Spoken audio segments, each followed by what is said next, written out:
Welcome to Blaze on the Fly. We're here tonight with Chuck Webber. Chuck, the long day's travelling is over. We're finally in Poland. Have you had a chance to see the rink yet? Yeah, we did. We got a chance to just stop off real quick and drop off the equipment, and it seems that it's a nice rink. It's a big ice sheet, very similar to what it would be like in Nottingham or Sheffield or in Belfast there. So the boys have some experience, and it seems to be some nice facilities. How does it feel to be finally out here in Poland? We've been preparing for this since the playoffs last year. We're here now. Yeah, it's been one of those things where it's been, there's been the build up and the build up and the build up all going back to last April, and it's exciting to finally be here and know who our opponents are and to get going tomorrow. You play in the league week in, week out. How different is it to prepare for these three games in a competition like this? Well, it's a lot different because it's a lot different style of play. But with all the Eastern European teams, they play a different style on the big sheet as well, and just the lack of familiarity with our opponents as well as a change of pace. But it's a great challenge from a coaching standpoint, and it's going to be a big challenge for the players as well. Let's quickly take us back to the reason why we're here, winning the playoffs last year. When you win it, when are you starting to build your team for this year? Is it straight away, or do you take some time off? Well, I mean, we took a little bit of time off. James and I started talking even before the season was over last year, like what would kind of be the vision for the team moving forward, so on and so forth. And, so there was some talk of that. And really, from my standpoint as well, I wasn't really sure what my plans were. I knew I would help James and the ownership group out with recruiting a team no matter what. That was part of the process as well. And, then when things started coming along, you just kind of built pieces along the way. And we knew as we filled certain roles, we kept looking for other ones. Some fans were not sure whether it was James Pease that signed the team or yourself. Is the final call yours? Well, it was both of us recruiting together. But part of recruiting is, is guys have to fit, from a style of play to positionally. We knew we didn't need a number one goalie. We knew we had, a few players coming back, and then we knew some guys were retiring. So we kind of had to make some adjustments along the way. And, it was a whole process. There's some players we made offers to. They got more money with other teams, went to other leagues. And then there's some players that kind of popped up on a radar that we didn't think would be available. So it's the dog days of the summer, as they would say. It's putting the phone calls in June and July, building that team throughout the summer. Last year's team, Ashley Tate has been quoted saying wasn't the best team on the ice, but they had the grit to get through. Where did you feel we needed to get better this year? What type of player were you looking for?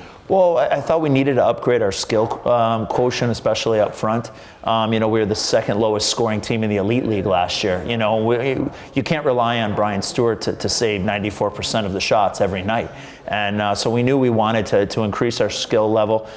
We felt, especially going into Cardiff and a few buildings, we got pushed around a little bit.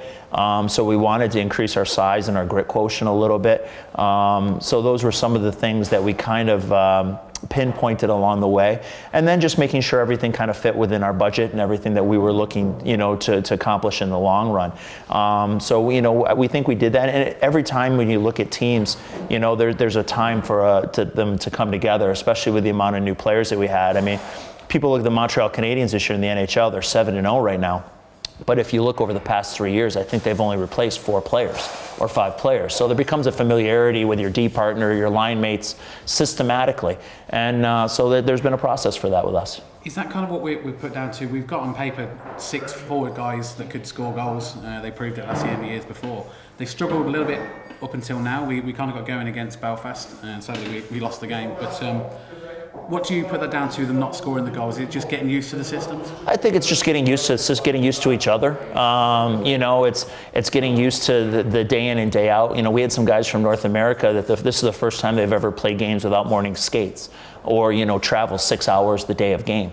A number of the guys, say like a Brett Robinson or a Drew Fisher, they would go into a city the night before, have a morning skate in that building, be in the hotel, have a pregame meal, and then play. So it's getting used to different types of style of play, as well as just day-to-day routine. And, so for those guys that haven't experienced the Elite League before, it's a little bit of an eye-opener. And then for some of the guys, changing conferences is difficult as well. I mean, it's definitely a different style of play in our conference compared to the northern one. And, you know, the day in and day out grind and the physicality and the arena teams that you play in and night out, you can't have a night off. And, you know, I think we're kind of learning along the way. Moving on to the tournament itself, teams swapping and changing it seemed like every week for you. How difficult has it been as a coach for you to prepare for the teams you'll be playing? Well, you know, you try to find some stuff online wherever you can. Fortunately, in an internet generation, you Google a team's name and see what pops up. So you just try to make sure you're getting prevalent stuff. You know, some of it's a little grainier, whatever the case may be. And you just try to get some ideas. You know, the biggest thing I want our guys to do is play our way, play hard. You know, we're going to tweak some things along the way. You know, we'll do some things maybe on Friday and Saturday that we won't, you know, we kind of do differently maybe to leave for Poland on Sunday as well. So it's just going to depend on the ebbs and flow of the games. Moving on to the first team we played, Tychy. What sort of game do you expect them to bring? Well, I think they're going to be an individually skilled team. I think they're going to be a lot of guys that are going to try to beat you one-on-one. You know, they're a team that's going to want to swing back and kind of play that old school Eastern European puck possession. They're not going to want to try to dump a lot of pucks, so we have to make sure we do a good job of getting the pucks out of their hands and denying their speed. And the big equalizer in tournaments like this is special teams. You know, we got to do a good job staying out of the box. Okay, moving on to the second team, Partizan Belgrade. They latecomers, they came third in the first round. We must be favourites for that game. How do you keep the guys focused on that? Well, it's a game that you have to win. You know, you can't get too far ahead of yourself. So, you know, from that standpoint, you have to stay focused. You can't expect there all of a sudden become point night or think you're going to go end to end and beat guys one-on-one. You know, we still have to play within our structure and play the game the right way, and that's what we're going to try to preach. You then have the showcase game, if you like, that everyone wants to be at, the game against Tychy.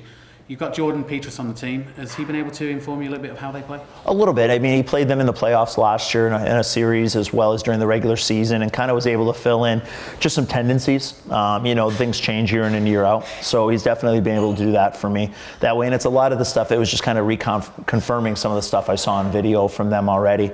So, you know, with a lot of that, we have some background. You know, we'll watch them play Friday night and Saturday night as well as they're going to watch us. So I don't think there's going to be too many secrets going into Sunday. It's going to be, you know, whoever capitalizes on opportunities and you know, plays the game the right way. But the big thing for both of us is we have to take care of business Friday and Saturday to make that game worth something on Sunday.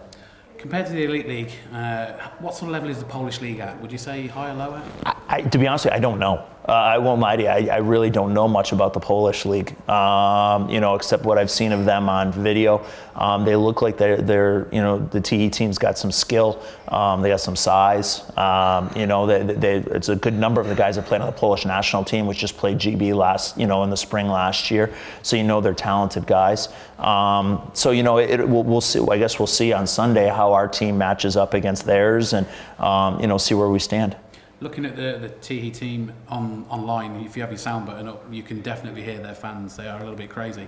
Can you use that as an away team with your team to get them going? Well, for sure. I mean, you're definitely going to talk about that as far as, you know, it's going to be a hostile environment. You know, Jordan's talked a little bit about their fans. They said, don't be surprised if stuff gets thrown at you. Flares going off in the stands, you know, kind of can get a little crazy from an environment standpoint. But that's the fun thing. I enjoy that just as much as being home in the Sky Dome. You know, to be able to go in, get off to a good start, and keep their fans quiet. That is a kind of in a weird sort of way. There's nothing better than when you can go into a building, they're all hyped up, ready to go, and then they have your play gives them nothing to cheer about for their home team, and that's hopefully going to be our goal. One other thing, you've had James Pease join you on the bench. I'll say little thing. He joins you on the bench as defensive coach for this tournament and for the games beforehand. What's the thinking behind having him on the bench? Is it good for you? Well, it's great for me just from a matchup standpoint, and it allows me to not, because during a typical game, I'm worried about forward changes, defensive changes, systematic things, adjustments, individual play. So basically, I can kind of give James kind of what I'm looking to accomplish with a defenseman, matchup-wise, and he can keep that schedule going. And it's just another set of eyes. You know, it's always nice to have be able to bounce ideas off people, and that's why I wanted him to be on the bench in Manchester and against Nottingham, just so he'd have some experience with the guys leading into this tournament.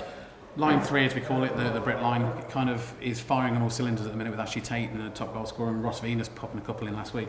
Do you expect them in the first couple of games to be up there with the top lines of the other two teams? Well, I expect all of our lines to be up there, with their top. Especially if it works out. If we're visitors, we won't have last change.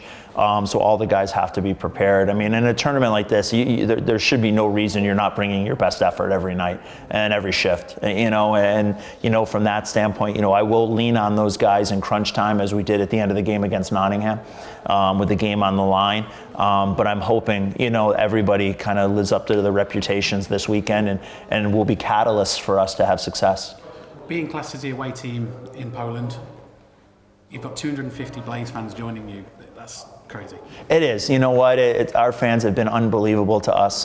The team behind the team, kind of, as you want to call them, and it's from the fan support we got last year in the finals weekend to the way they've traveled and to away games, and that's been one of the things that's been really impressive for me joining the Elite League and seeing Coventry just by itself was how well our fans travel. And for them to take part in this, they've earned it just as much as our organization and our players have because of the constant support. And I know they're going to enjoy this weekend, and hopefully we can put on a good show for them. Good luck for the tournament. Thanks, Rob. Appreciate it. Keep up to date with us here on YouTube on Blaze on the Fly. We'll have video interviews, and we've got after game and pre-game stuff from Chuck and the players. And we'll catch you soon.